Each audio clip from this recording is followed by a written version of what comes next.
Olá, você está no canal Mais Pague. No momento, iremos iniciar a leitura da sexta parte do livro Fernanda Brum e Foi Assim, escrito por Fernanda Brum.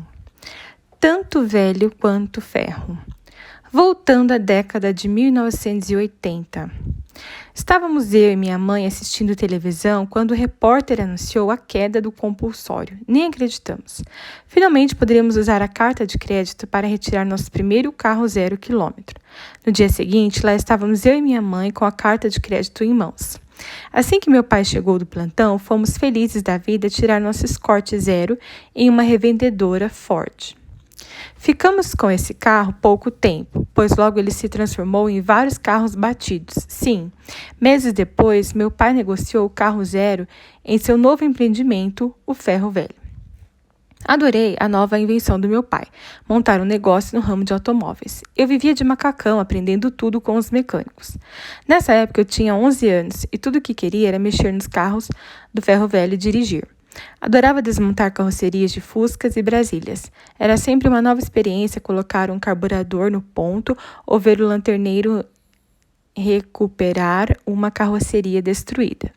O negócio foi crescendo e logo tínhamos oficina de pintura e recuperação de freios hidrovácuo.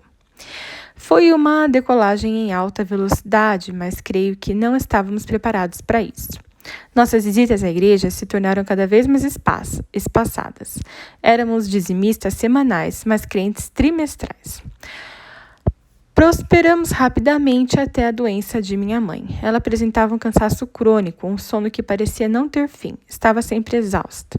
Então, meus pais decidiram procurar um médico que diagnosticou anemia profunda. Ela passou a tomar os remédios, que não melhoraram muito o quadro. Feitos novos exames, foi constatada medula preguiçosa. Minha mãe começou a tomar estimulantes para conseguir ficar de pé e trabalhar. Para dormir, tomava um remédio fortíssimo que a deixava em um estado curioso. Começou a andar dormindo como se estivesse acordada. Era um sonambulismo químico. Ela conversava e até se alimentava dormindo. Eu e meu pai passamos a tomar conta dela durante a noite. A empresa estava indo muito bem. Tínhamos cerca de 10 funcionários, com carteira assinada e uma clientela vasta.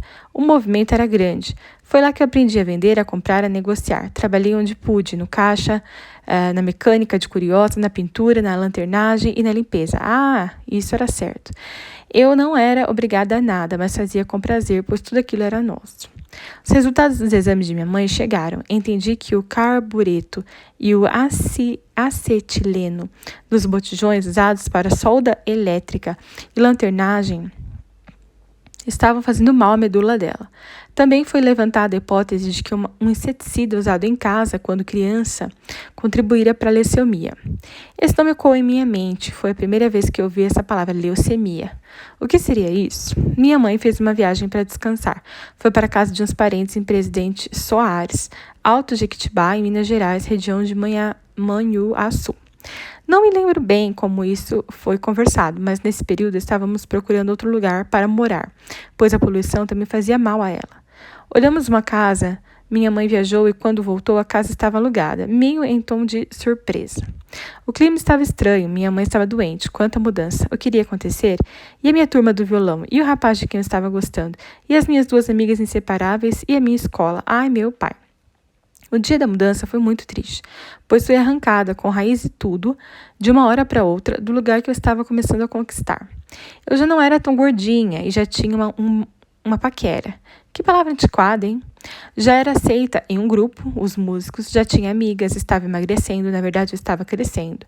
Já me arrumava como uma menina, logo agora eu precisava ir embora. Eu estava vencendo na inteligência as brigas do condomínio. Quando digo na inteligência, quero dizer na vingança. Vingava-me de maneira inteligente e cruel, com algumas pegadinhas das meninas maiores, sobretudo da Kátia, minha arqui-inimiga. Mais adiante, quando eu falar sobre minha conversão, vocês a conhecerão melhor. O caminhão ficou pronto, eu não quis me despedir. Sentei ao lado do motorista e dei uma última olhada para a janela do terceiro andar. Olhei para a árvore que quase tocava a minha janela. Eu fui muito feliz ali. Quando olhei ao lado da janela e vi minha amiga me olhando, chorei. Em seu apartamento eu passei grande parte da minha infância. Éramos como irmãs, eu, ela e sua irmã.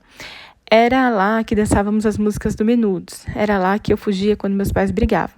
Lá eu me escondia quando estava de castigo. Foi lá que eu brinquei de Barbie durante muitos anos. Lá eu comi em família.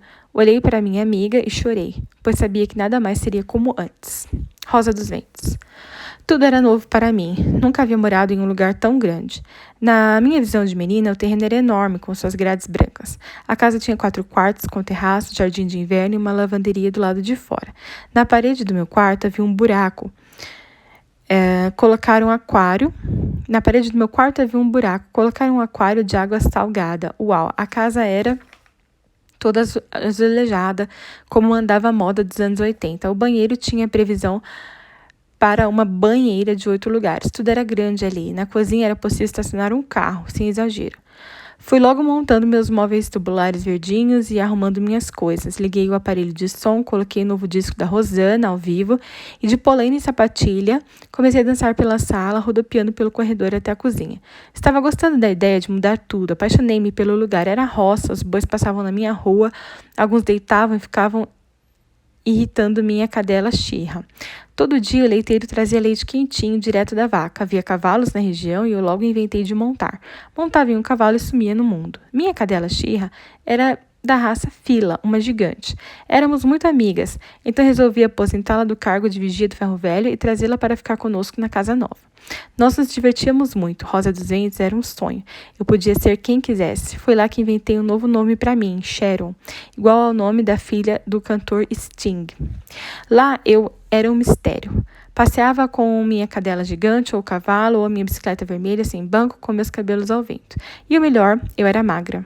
Lá parecia que os problemas dos meus pais não existiam. Era como se eu tivesse apertado a tecla mute. Parei de ouvir os problemas. Tudo acontecia como em um filme que eu inventei. E o que eu queria e o que eu não queria ouvir simplesmente desligava. Eu ainda não era rebelde, mas isso estava bem perto de acontecer. Descobri uma igrejinha na mesma rua, peguei minha caixa de amplificador, minha guitarra Fender e fui para lá.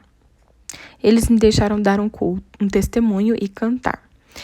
Lembrei-me de um corinho e toquei. Dei um testemunho meio desencaixado e representei, como um papagaio que repete frases sem sentido.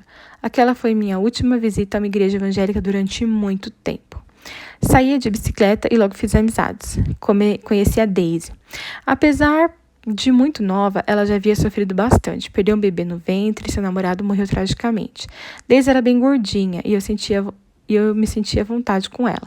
Nessa época, eu estudava no Pio 12, em Guadalupe, e costumava dormir na casa da minha avó materna durante a semana, pois ela morava perto do colégio. Sempre que podia, eu ia à casa da minha nova amiga. Com o tempo, passei a ir com mais frequência, pois era lá que me encontrava com o rapaz em quem, oficialmente, dei meu primeiro beijo. Na verdade, eu elegi esse como o primeiro beijo. Aqui chamarei esse rapaz de Caco, pois sim, ele sempre aparecia lá na Daisy e foi debaixo de uma roseira que começamos a namorar. Ele acabara de completar 18 anos, logo iria para o quartel, e eu, bem na intimidade, disse que tinha 13 anos, mas tinha acabado de completar 12. Eu era alta e já estava magra, tinha os cabelos nos ombros e bem arrepiados com gel no alto da cabeça. Usava lente de contato azul e me vestia de maneira irreverente, com roupas que eu produzia aplicando botões, broches, bordados e afins. Eu podia ser uma vaqueira ou uma roqueira, dependia do dia e do ânimo, e o Caco, ele parecia o Caco Antibes, personagem famoso do programa do Sai de Baixo. Ele era quase da minha altura, loiro, de olhos azuis e mulherengo, muito mulherengo. Ele foi minha primeira dor. Todos me avisaram, mas eu não acreditava. A tecla mute estava apertada para as dores. Eu não queria saber de dor até que ela viesse de uma vez. Perguntei ao Caco qual era a sua religião. Nessa época, isso ainda importava. Ele disse que era protestante. Eu logo abri um sorriso e confirmei que também era. O sinal que eu precisava para sofrer 1 ano e 2 meses com esse namoro. Logo conheci a turma do portão. Nós nos reunimos para tocar violão toda noite. Eu parei de ficar na casa da minha avó. Voltava todo dia e o Caco ia me buscar para sentarmos no portão dos nossos amigos. Éramos inseparáveis. Montamos um grupo de teatro chamado Metamorfose e começamos a ensaiar O Alto da Barca do Inferno. A estreia foi na paróquia da Rosa dos Ventos. Às vezes eu participava do grupo de jovens de lá, junto com minhas amigas católicas. Elas ainda têm algumas fotos daquela época. Todos os meus amigos eram mais velhos do que eu. Durante um tempo eu menti minha idade e meu nome.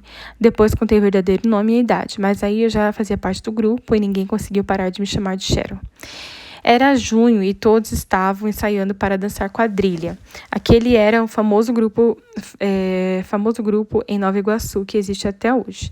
Eu já havia sido noiva de quadrilha no condomínio Cruzeiro do Sul e logo me interessei, muito mais para vigiar o namorado do que para dançar de fato.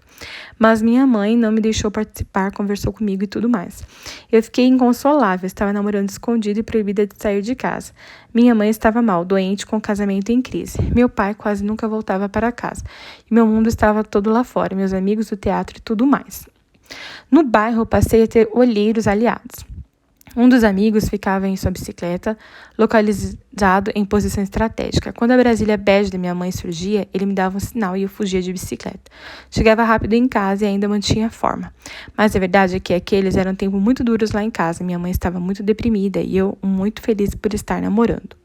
O tempo foi passando e eu cada vez mais envolvida com os amigos em todo tipo de atividades e festa. Por fim, meu pai me deixou namorar em casa na mesma época em que o Caco foi para o quartel.